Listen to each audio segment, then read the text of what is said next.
Our site, the taglines were comic books and politics meet, so clearly we've got an opinion and you're coming from an angle. And while we do general comic news, I mean, the stuff that we like to do is the opinion, pieces, doing research and looking into stuff.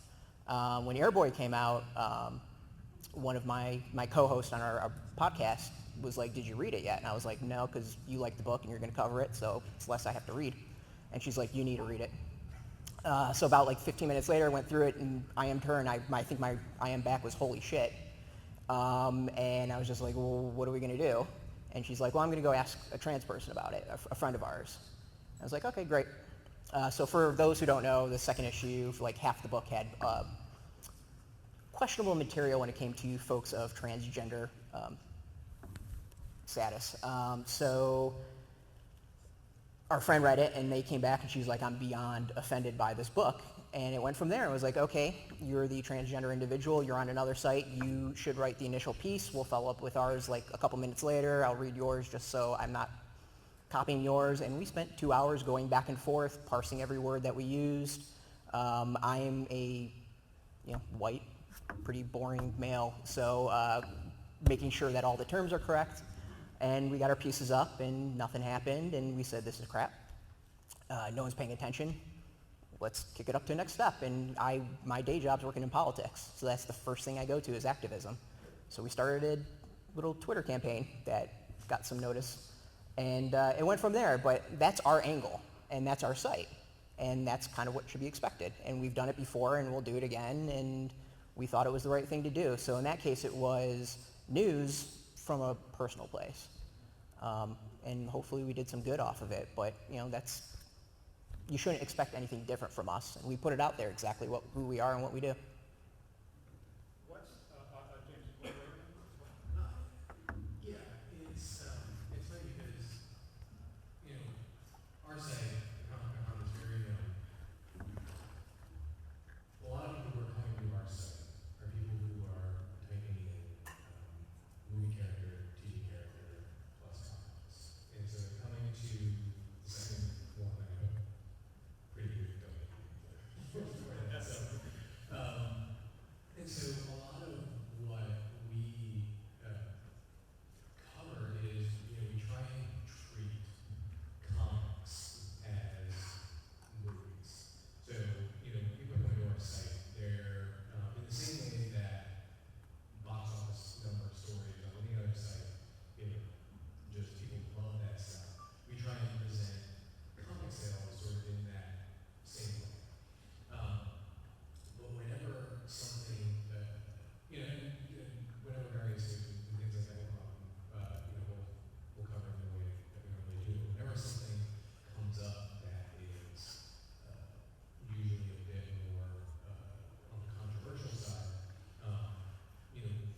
we'll make sure that, one, if we are going to cover it, that we're presenting it in a way that someone who has no idea really what comics are and what the community is like, are able to explain why it's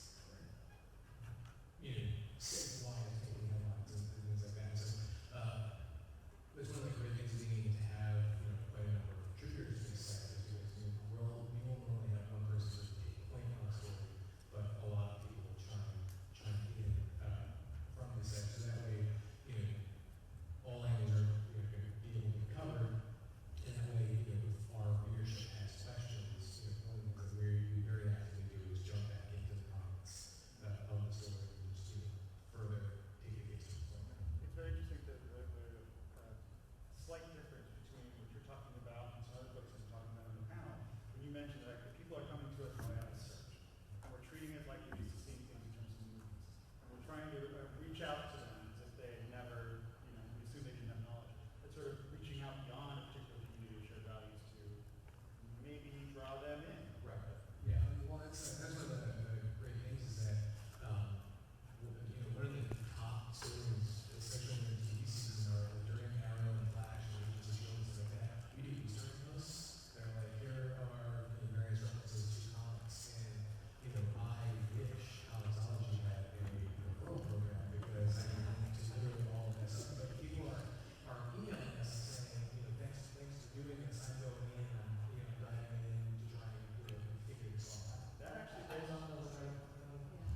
That actually raises a question, a referral thing that ties back to what Brett was talking about. So you led this campaign to deal with this issue of the issue of airborne. So we have one person say, let's get these people, let people have access to this particular issue, and you're saying maybe people shouldn't have access to that particular issue. Is there a point at which comics journalism with a sense of values crosses into censorship? What's the difference between censorship and responsibility? There's a massive difference. So immediately when we tweeted up, I think within 30 seconds, someone claimed censorship and banning. Banning, censorship, and pulling something are three totally different concepts. I did a post on it because people kept on conflating the issue. And it was clear that anyone that brought up censorship and banning and mixing that up with pulling were doing it to deflect from the issue and didn't want to talk about the issue and just wanted to be defensive and not have a conversation. And there is a huge difference. Banning tends to actually be a government action. I'm not an elected official. We didn't go towards elected officials, so it's not the right term. Censorship is preventing an idea from coming out. The idea was already out there, so it's kind of hard to censor it. And I come from a world where action is speech. So asking the publisher to pull something is asking the publisher to take action and exercise their own speech. Just because free speech exists, which it actually doesn't, but let's say it doesn't mean you get a platform. So the publisher could take a stance and use their speech and pull the book. And the creators could sell it on their site and push it themselves, and they are more than welcome to do that. So we basically were asking the publisher, do you stand behind this? Is what the point of our whole action was. And I think a lot of that was missed. And then on top of that is, you never go into debate with the ASCII that you want. So we asked high. I've never gone to a job interview when I said, no, I want only $30,000 for a salary. I want no benefits, and I'll be like, no. I go in and ask for a really high number and ridiculous things, and they give me what I want eventually. So that's what we did. And a lot of people came at us. Sorry, No, it's okay. but don't you think that because the book was so much Yeah. theoretically, for all intents and purposes, Illidge is just different. Yeah. Like they've got no stake in terms of whether the book will survive. And obviously, It's true. they gave them the green light. They have their store. I mean, they've got their online store. They have their social, networks that they can push something. They have Facebook. They can tweet about stuff. So they can still provide it support and some promotion. So that's basically where pulling your support of the promotion is what it came down to it. And maybe if we used those exact words, people would have kind of understood it a bit more, but that's not what we said. And then the other thing is at the point that action happened, we were talking about this issue for 36 hours. And it had no traction. Like for the 36 hours, it was 3 that were actually kind of getting this going, and then about 6 other people on Twitter. Most of the conversation was reviews. You know what, though, I actually disagree with that a little bit, because I feel like you and I were talking about, Yeah. I'll jump in, I'll say that Brett and I were talking about Oh, this yeah. all the time. And, to back up a little bit, it's like, I don't go into a story deciding what happened, I mean, even when it's all, like table game, and I know you compared it to table game, everybody knows about the thing where the guy took too many Yep. tables, okay? And like this caught fire, and this is exactly what I was talking about before, where this idea of the guy sleeping tables and con will caught fire. And you are right that the professional community was really incensed about the guy sleeping Take the table. Yep. Okay, that really hit them where they live in the pocketbook, so it was very, very, near them.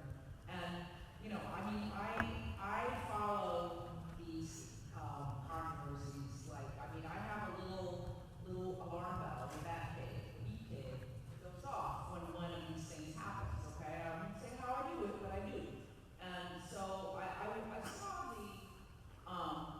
saw the airway controversy unfolding in a pretty typical way, There was like a specialty site that, your friend had written about, a very powerful piece about what was wrong with it.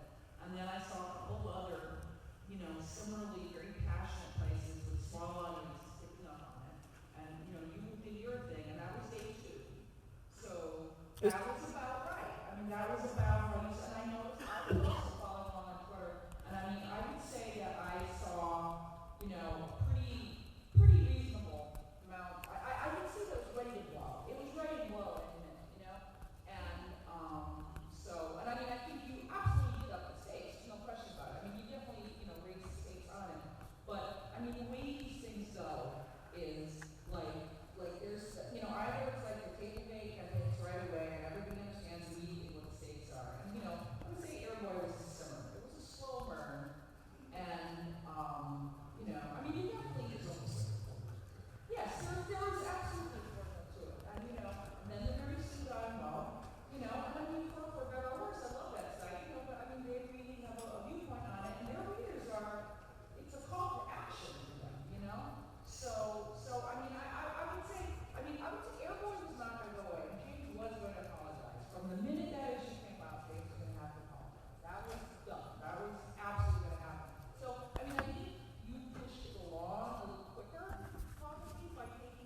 Donna, do you have any? Oh, no, it's just interesting. I was just gonna add on to what she said for it, and he said it's like a formula because it's not just comics, it's any community. There was a huge kerfuffle last week in the book community with John Green, and there's just every community has this cyclical thing that happens where one thing happens, and because social media is such a way we communicate now, it just snowballs so quickly. And I can remember coming into my Twitter account for Tablegate, and I had no idea what Tablegate was. We had been traveling with our kids, and it was just, what is That's happening? shocking that nobody knows Gosh, the table game. that's That's not amazing. normal. And when you don't know, Just love that. dude, I also love 4th of July barbecues. I think those are Netflix. Those sparklers are gonna get you, man. You're saying it's right. If any issue, you can predict it. It's, we have a problem with this. We have a problem with you having a problem with this. Oh my God, why do you have a problem with us having a problem with this? And then the source of it says, well, wait, did you guys forget that I did this thing? Like, it goes so quickly into examining why people are allowed to have different points of view instead of seeking to understand why something is creating controversy or why something is sparking questions. If I wrote something, if I published a book and nobody had questions about it, I would be failing. There are times and places to make people very uncomfortable, and there are ways not to do it that are a public learning curve. And in terms of losing sight of what we're even talking about, it goes so quickly into the attacking phase. And I think that what you were saying about it's a learning curve is true for everyone, even, you know, comic artists, authors, journalists. Social media is such an immediate way to say anything without thinking about how it's going to affect other people. I hate to use the John Green example again, but his friends defended him because that's what friends do. They come to your defense, but then they're defending him against his teenage girls, and the teenagers are like, why are these celebrity people like yelling at us? They weren't yelling at them, they were just defending a friend. You can see what they thought it was, and it just becomes this huge morass of everyone go to your room and nobody come out to talk to each other and each working out. I saw that Lexi Alexander was like pleading, against John Green. I said, oh no, I want to go on the same side. I'm sorry. Were you going to say something, Jeff? No, this one I'm listening. I'm enjoying it. I want to raise the stakes a little bit on this one in terms of journalistic ethics. You're talking about this cycle, it just keeps going and going and going. Sometimes it gets broken in a dramatic way, as like with guns. So we've had instances with the Charlie Hebdo cartoons and the Muhammad cartoons, all that sort of thing. Are there things like that that really should be created? What do you think about the ethics of that has been brought about? Punching up, punching down by journalists? Is there a limit on what we can say and who we can talk about? Well, the Tablegate thing, but pretty much about that.